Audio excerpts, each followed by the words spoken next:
I honestly pictured this video in my mind a whole lot differently than how it's going to be.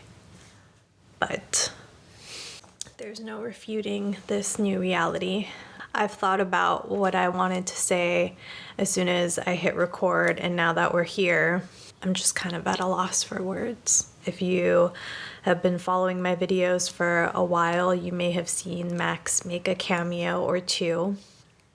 And even if you don't see him in those videos outright, he has always been either snoozing next to me or preoccupied with, treats and toys and patiently waiting for me to finish filming and editing so that we can snuggle, we can go for a walk, we can have our time together. I guess by now you can tell that this video is very different from any other video on my channel. And it's honestly the hardest one that I've ever made.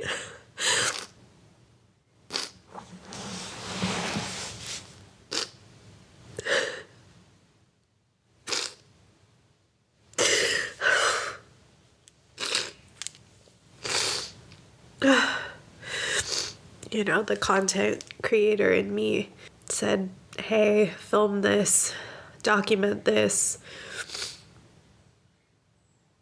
You don't need a reason to other than life is too short, right?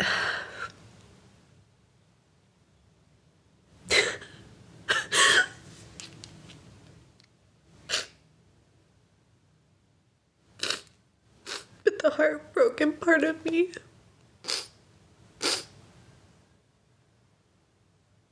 just doesn't want to be alone right now.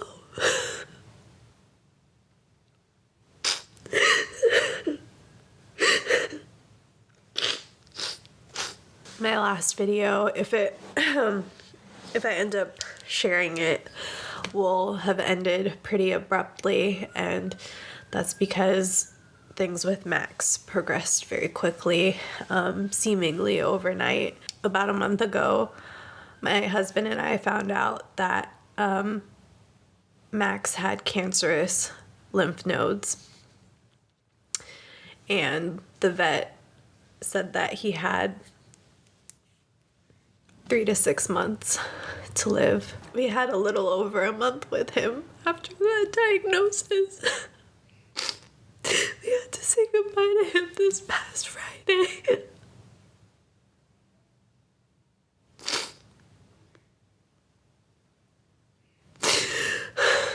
Max is the best thing that has ever happened to me. I've had him since he was just a little pup. I had the great honor of loving him and being loved by him for 14 years.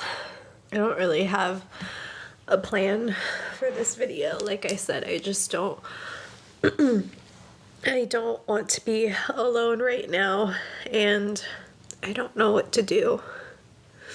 I don't know what to do without my Max. I know that life goes on. But he gave my life such intense purpose.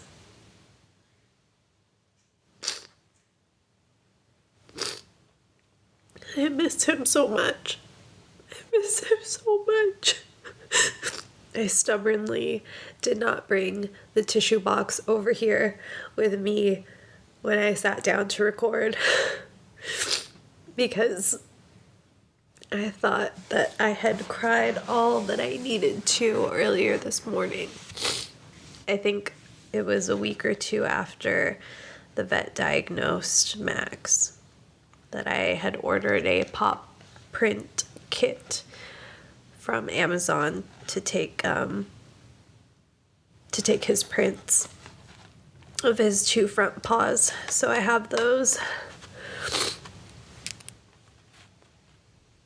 I'm planning on ordering a shadow box to put together a little memorial of these prints and pick out maybe 1 or 2 pictures with my husband of our favorite moments with Max, as well as the clay paw print that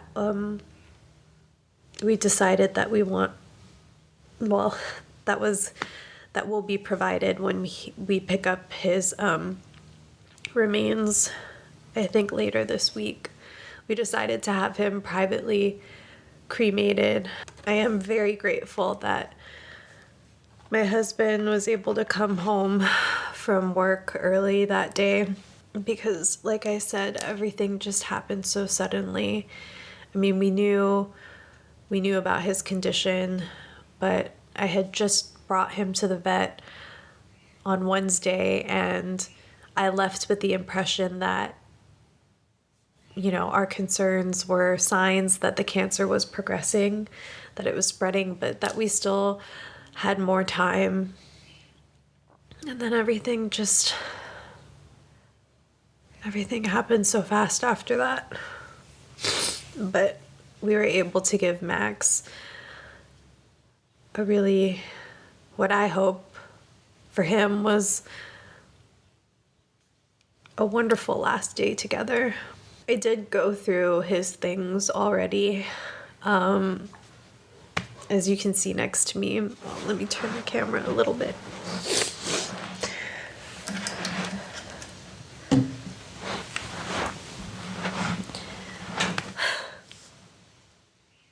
I haven't had the heart to move his crate yet. He actually didn't spend a whole lot of time in this crate towards the end, just because I think he was trying to stay close to me and my husband as much as possible. I didn't want to be left alone. But I don't have the heart to take it down quite yet. I think at some point my husband and I will want to consider getting another dog, and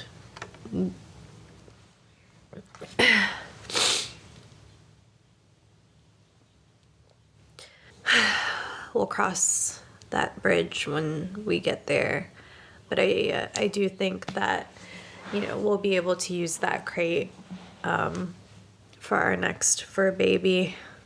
It's still in really good condition, as well as Max's backpack carrier that we recently had picked up for our special trip to Idlewild. My husband and I had planned this trip to celebrate our 7-year wedding anniversary, but we received Max's diagnosis just the week before, and it changed the meaning of everything for us. It really turned into a trip to celebrate Max and to be with him and to just go on a great adventure together. This blanket was something, we had a stack of blankets for him towards the end. He didn't want to sleep in his bed anymore. I think it was uncomfortable for him. So this was one of the blankets. It's what I kind of hold on to at night and I'll sleep with. The blanket that he slept on the very top of the stack of blankets, we handed it over to the clinic after we said our goodbyes to Max. This is his bed. He spent so much time snuggling in this little cuddler. And we originally thought we were going to have Max lay in this when we brought him to the vet.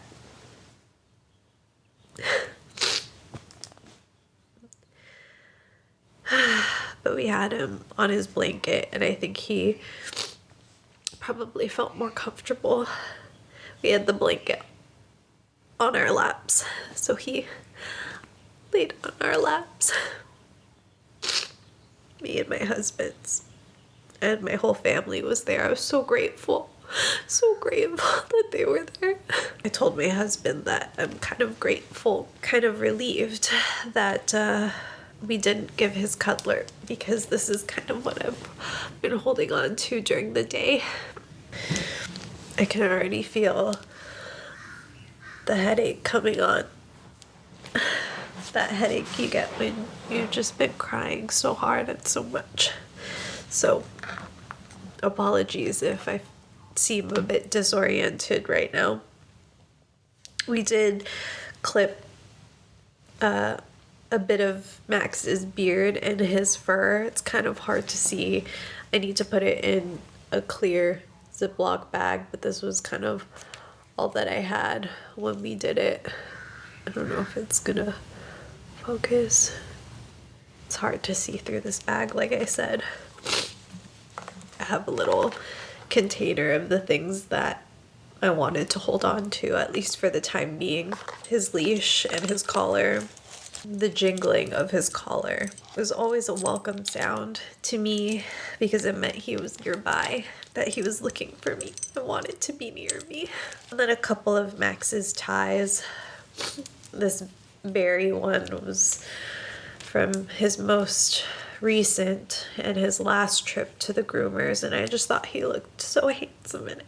And then this one is from last year. It's a spooky little tie, and I was getting so excited at the thought of him wearing this fall. He only wore it last year. He didn't get a chance to wear it this year.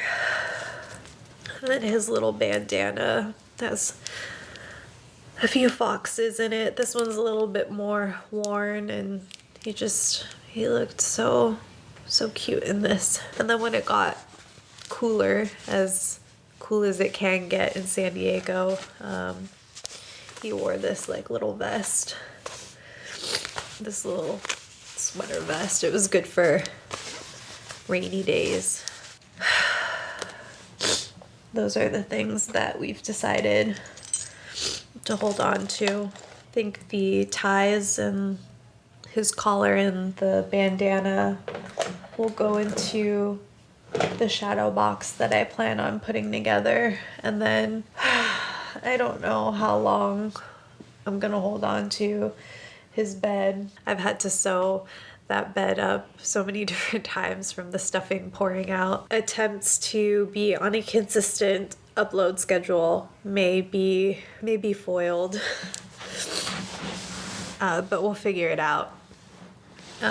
Just please bear with me as I figure things out. And you have been so incredibly patient and encouraging and just all around wonderful. So let me take this opportunity to say thank you, because it really means a lot. I realize that the grieving process is not linear, but also it's just not a unique experience just to me. If you're still watching this, you're probably having some thoughts about grief for loved ones you may have lost. So I just want to be able to point you to some helpful resources,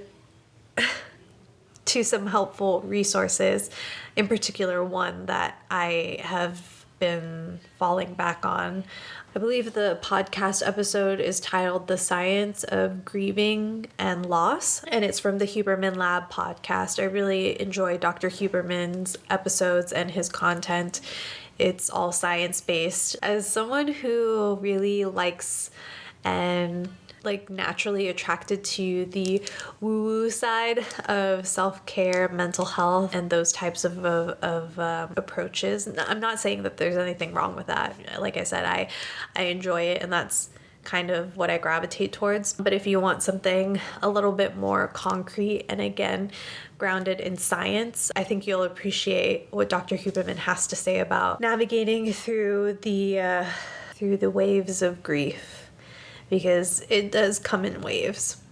I'll leave that link in the description box below. I'm sure there's a lot more that can be said about grief and loss, and I'm sure there's more that I could say about our Max, because he was my world. He really was. But for now, I'd just like to thank you for spending your time with me today and for helping me create this very safe space to grieve. I'm going to take things day by day, so if you don't see me with a new video next week, just know that I am thinking of all of you, but if I need to, I will be taking things slow. In the pockets of time where I can, I do plan on getting on with life, because life is too short. Thank you guys.